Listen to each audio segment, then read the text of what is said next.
Hi everyone, in this video, I will explain to you a Lead Squared CRM tutorial for beginners.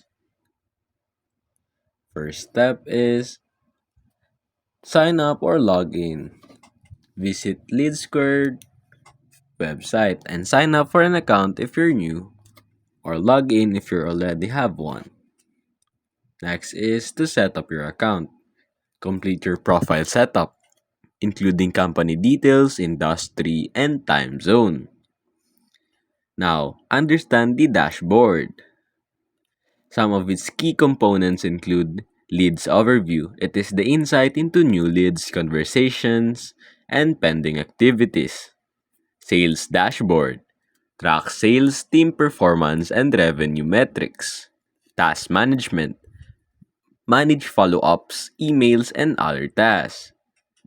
Now, importing and managing leads.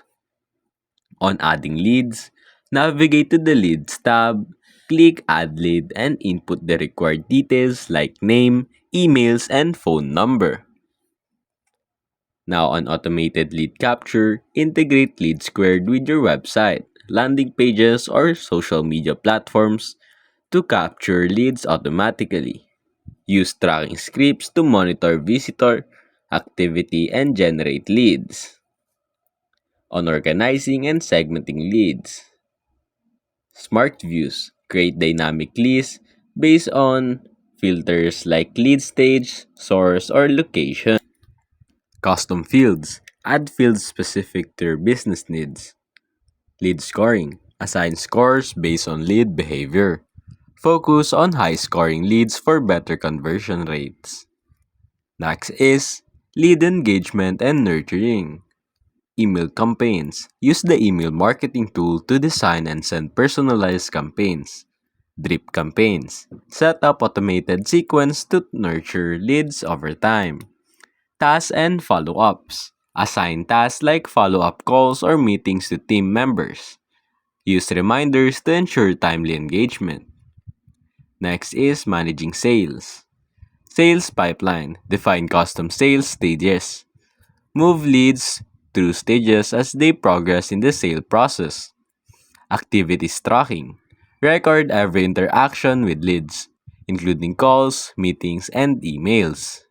Reports and analytics. Access sales performance reports to monitor team activity and revenue. Automation and integration.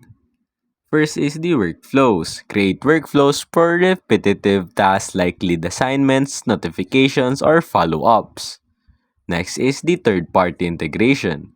Integrate Lead Squared with tools like Google Ads, Facebook Ads, or email platforms. Now, these are some tips for beginners.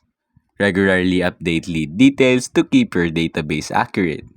Leverage reports to identify areas for improvement in your sales and marketing strategies.